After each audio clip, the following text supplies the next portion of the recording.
And good evening, everyone. Welcome to our second meet and greet of the season for EKU women's basketball. We've got four more players in with us tonight, along with the head coach of the Colonels Samantha Williams. Exciting time for this program as they continue to move forward in such a positive direction. 4 home games left on the schedule this season. Starting this Thursday, Austin Peay travels to Richmond. That'll be a 5 p.m. start. And on Saturday, the in-state foe Murray State comes to Richmond for a 1 p.m. start. As always, we excited to have so many of our Fastbreak Club members with us. Your support provides positive student-athlete experiences, enhanced travel accommodations, ability to attract high-level recruits to our university and program. So important to the success and growth of EKU women's basketball. With that being said, here in just a moment, we'll bring in the head coach of the Colonels. Ain't this what they've been waiting for? You ready?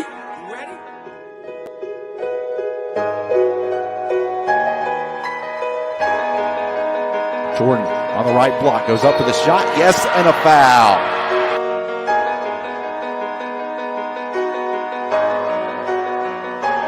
Pass up time to marry the game, and I say, yeah, I do. If you want it, you gotta see it with a clear eye view. Pass goes up for the shot, got it.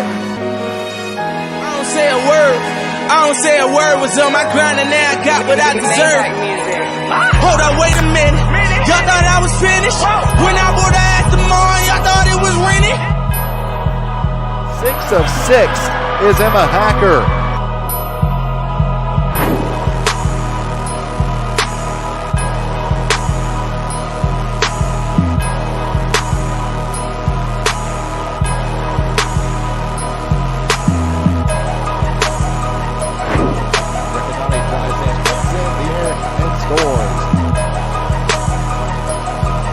Wingler step back 3 on its way. Got it.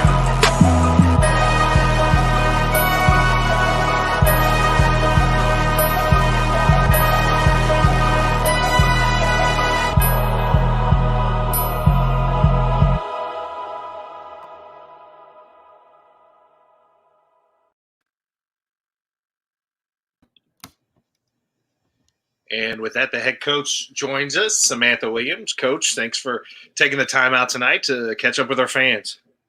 Well, hi, Robert. Thank you for having me this evening. And thank you to all the fans that have followed us throughout the season and been cheering for us, both at home and from your TV screens. Always excited to be able to catch Colonels on the road as well on ESPN+.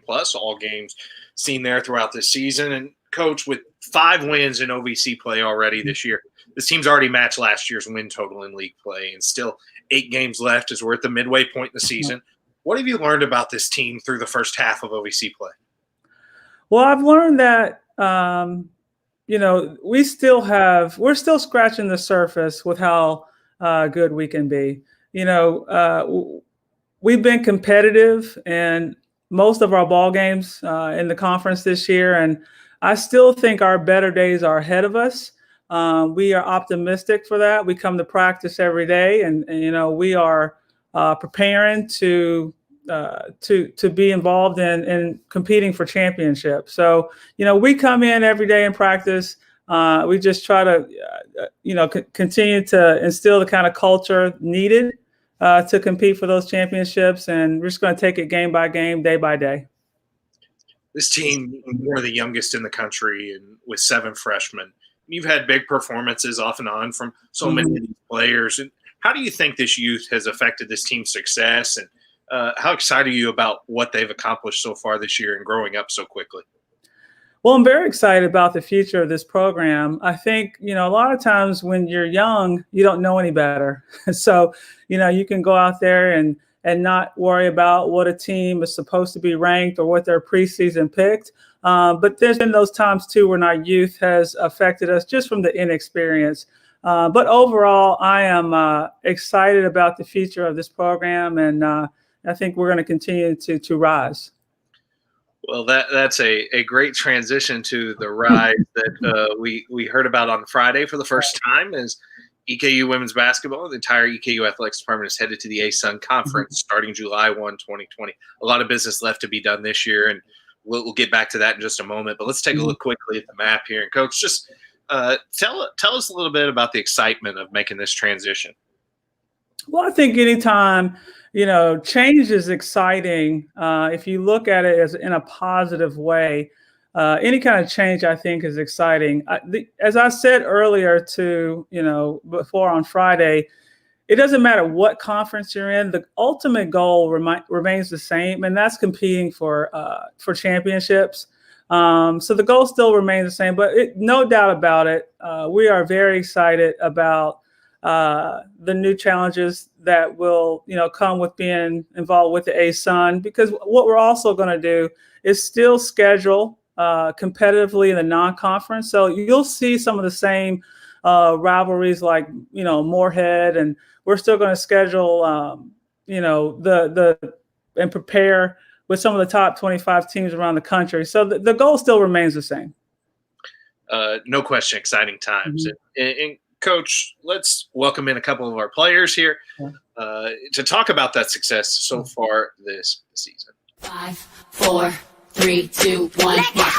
Level up, level up, level up, level up, level up, level up, level up, level up, level up, level up. Them old mistakes are gone. I won't do them no more. That's old news. There's new news. I done did that before. I turn up into something. My comeback on 100. Let's talk it. More action. You just don't see some coming. I just keep elevating. No losses, just upgrading. My lessons made blessings. I turn that into money. They gotta never settle. This view is so much. Let's welcome in Kendall Wingler to get us going here, and a in-state legend of sorts, a big-time scorer during her high school days in the state. And Kendall, you found so much success early on this season in many ways, including making more threes than any other freshman in the conference, and also leading this team in minutes per game. Beyond the stats, how do you feel you've adjusted to the college game so far this season?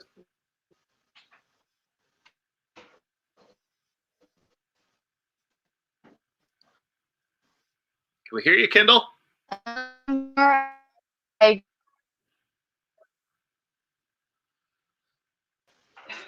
We're with the coaching staff and stuff. I feel like it's kind of helped me, and it's kind of prepared me and kind of gotten me ready for a lot of the big games that we've already played and that we're about to play.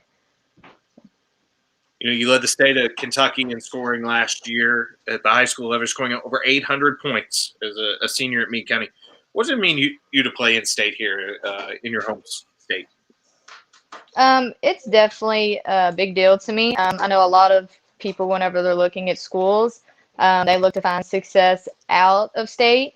But I feel like I could find that, just around, my home state. You can find success in a lot of, there's a lot of great colleges here, and EKU is one of them. So. You probably got to see the success of Coach Williams at Louisville, being fairly close to there while you were coming up. What growing up, did you follow a lot of the teams around the state and watch a lot of them? Yeah, I did. I watched Louisville a lot. I watched Kentucky a lot. But it was definitely, I watched a lot of out of state as well. So it was kind of, really like the big schools that I watched in the state was Louisville and Kentucky. So being able to kind of see her, kind of with Louisville and everything that Louisville has done was, definitely a big deal. So. We've seen a lot of success from the guard position so far this year, and you're a key part of that. And so is one of your teammates. We're going to bring her in, Elite Recanati. And I think I got the name right, correct? Good. You're this team's starting point guard and putting up great numbers. Second leading scorer, second leading rebounder, and leading the team in assists per game. How do you feel like your game has grown while at EKU? I feel that my game has grown a lot. The two main things I'm working on are becoming a better communicator and becoming a better team leader. As a point guard, I think I have a lot of responsibilities on the court, but it helps me to know that my teammates and my coaches have trust in me. No question they have a lot of trust in you as their leading point guard. You're older than the typical freshman, though, 20 years old. Talk about how spending that extra year in Italy after high school has helped prepare you for EKU in college. Yeah, NCAA allows international students to have a gap year before coming to the college in America. So I finished high school in 2019, and then I did 1 year at the university in Milan. And I study chemistry, which is also my major in here at EKU. And then during that year, I played with older and experienced players, so I had time to work on my game. I want to bring Coach Williams back in here to talk about these guards, and they've done a great job for you so far. Tell us a little bit about how Alice's transitioned into the American basketball and to her role as the starting point guard. Sure. Well, Alice is just, I think, a special talent. I think that she still at times doesn't know how good she can be. I think she sells herself short at times, but I think that, with all freshmen, there's going to come a time, I think, when that light's going to switch, and she's not going to have any doubt about when she steps on the floor that just because she's a freshman that she has to, play second fiddle to anybody. Because when I recruited, all of these freshmen, I told them it didn't matter if you were a freshman. It didn't matter what year you were. If you were able to come in and play significant minutes, then that's what you're going to be able to do.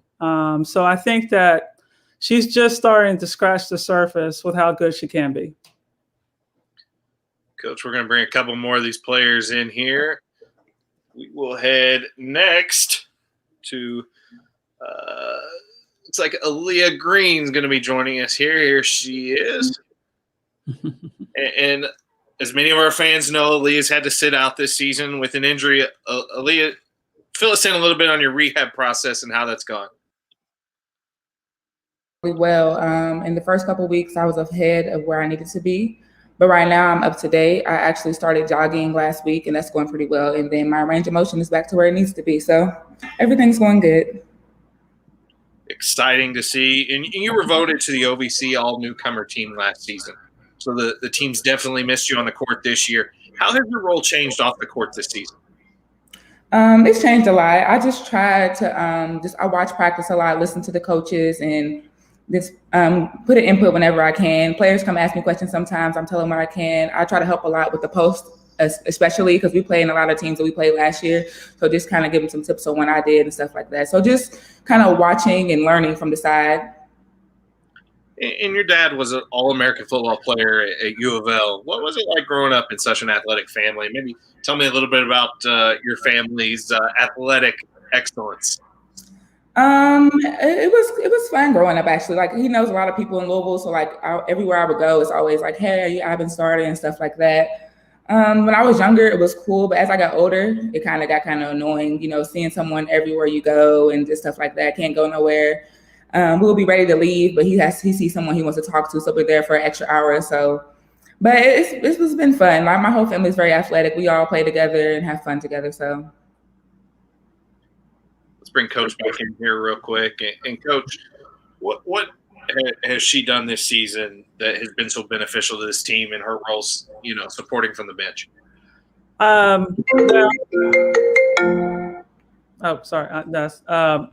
have really missed Ilea's, from a technical standpoint, her defense and rebounding has been a big loss for us.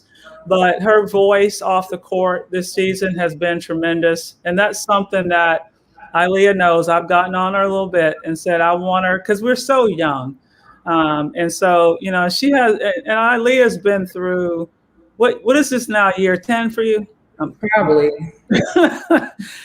She's been through the ups and downs of college basketball. And so her insight to things is invaluable. And I want her to continue to have a voice, and thankfully she'll be able to come back next year and continue to have that voice, but also in addition, be on the court. Now, I've got a really important question now.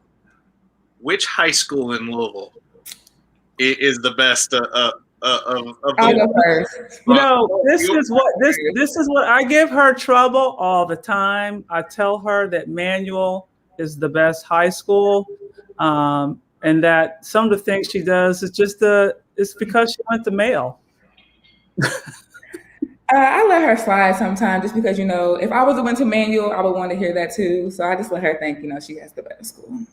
But everyone knows, everyone in Louisville knows what's the better school. So Okay. We'll leave it at that on that topic. But let's bring in Jayla Johnson now. Okay. See if she's here. There she is. Jayla, how we doing tonight? Good. There we are. Jayla, you're from Dallas, Texas, and started your collegiate career at Texas State. Now you're in Richmond, Kentucky. Tell us about your journey and how you ended up here.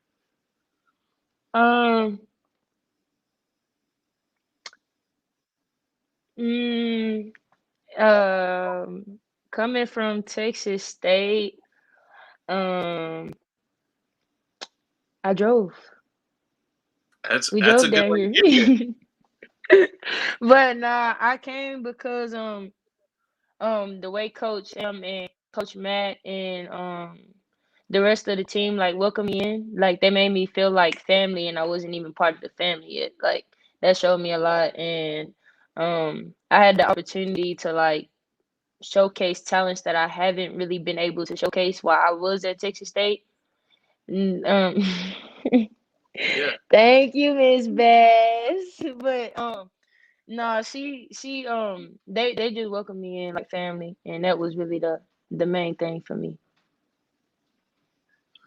Tell me a little bit, you know, when you were coming in this year, you weren't expecting to be able to play right away. You thought you were going to probably have to sit out the year. What has it been like to have that opportunity to go on and play right away, get going so quickly this season?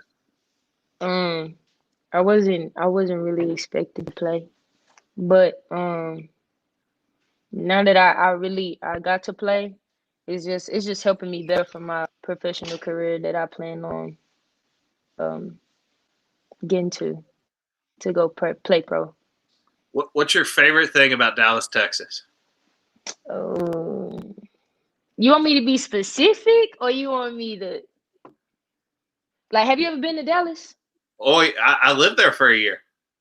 What part you live in? I lived in Fort Worth. I don't know if that counts as Dallas, but I was there. All right, so I stay in Dallas. The food, it's really the food for me. It's the food and the scenery and the people. Okay. We'll bring in the head coach of the Colonels again to talk about Jayla a little bit. Jayla has brought instant energy and excitement without question, Coach. Oh, she has. And, you know, just from my experience as coached, multiple professional athletes in my 20-year career, Jayla has the potential to be, you know, among those. And, you know, I'm thankful that she's been able to play this year. You know, I wish I had her from her freshman year to help develop even have a longer time with her. But, you know, she's instant offense. She's high energy, sometimes a little bit too high energy. Smile, Jayla. But I tell you what, the sky's the limit for her. And, you know, we're not done yet. I think you're still going to see some things from Jayla that you're going to be really impressed with, and just thankful to have her be a part of our EKU family. We're going to bring the rest of the players back in here as well.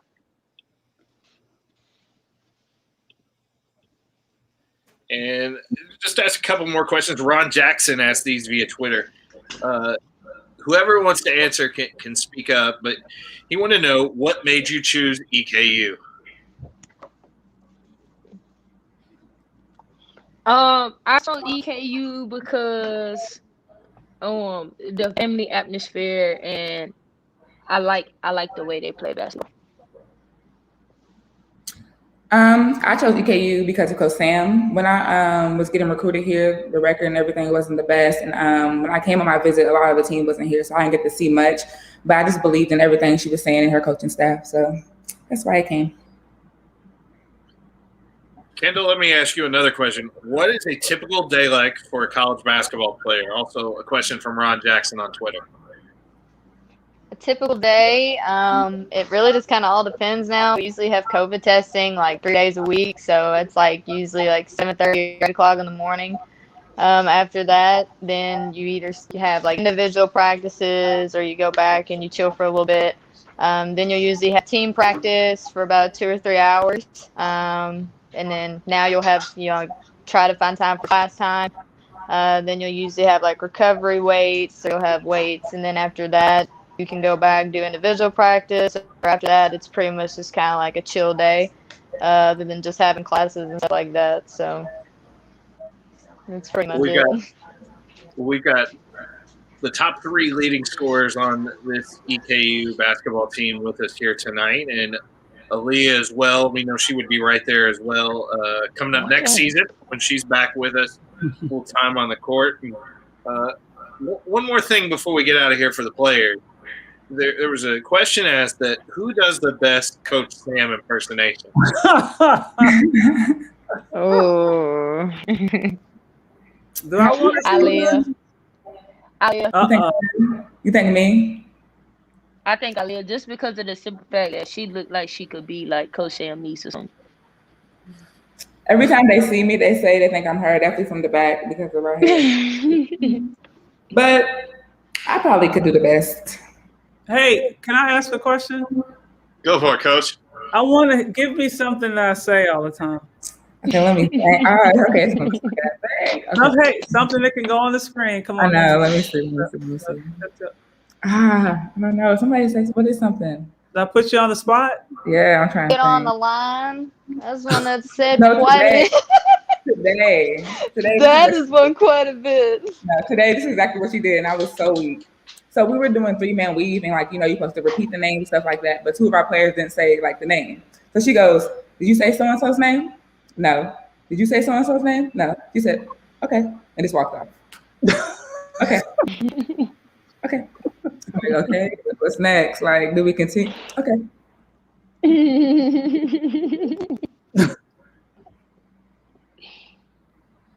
Well, Great one, Aaliyah. Thanks, I try. Good deal there. My granny and mama said they love you. Oh, hi, everyone watching. Oh, Lindsay, now what am I supposed to do with that? That is a famous line. I do. I say, what am I supposed to do with that? How am I supposed to coach that? You tell me. Help me help you. How am I supposed to coach that? And then you just Riley, you on point. Good one, Liz. Good one. You don't know what to say back. Well, we're going to catch Coach Sam for 1 or 2 more questions. We thank all of our players for joining us tonight, and we will see all of you Thursday evening at McBrayer Arena. And Coach, a few weeks left here in this season, in this regular season. What are you wanting to accomplish over these next few weeks and starting this weekend with 2 tough games at home? At this point, I want us to play the type of basketball that we're capable of playing. I'm a big person on the process and not getting caught up in the results necessarily, because I believe that if you focus on the process, the results will take care of themselves.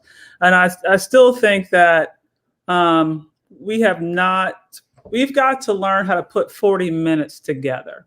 And I think if you look back at all of our games this season, especially in the OVC play, we've been competitive in all of our games, but we have yet to put together 40 minutes. And I think that if we can get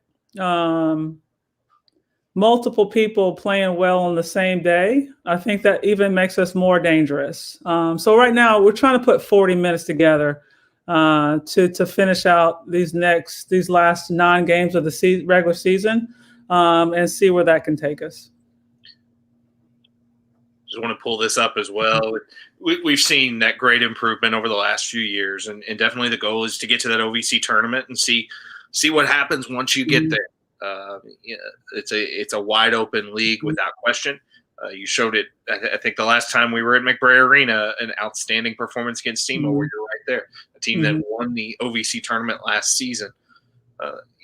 You've been part of some really special moments over the years, and getting to the NCAA tournament, having some great success in the NCAA tournament, and a program that you helped build and do great things with is number 1 in the country, and they've got a matchup with the number 2 team in the country this week as well. What does it mean to have been part of building that program at Louisville that's into number 1 in the country for the first time? Well, I look back and I pretty much watch all of their games. Just so proud of them. It's more. It takes more than just one person. It starts obviously from the top with Coach Walls, and it goes through all out the staff and the players. But I look back on that and with fond memories, but also obviously have been able to take from that a winning blueprint of what can happen here at EKU. I tell our players all the time that, if you, let's say, like you said, the goal is to get to the OVC tournament. Well, you get to the OVC tournament and anything can happen. Teams go on runs and you just got to get there, and so that's what we're focused on right now.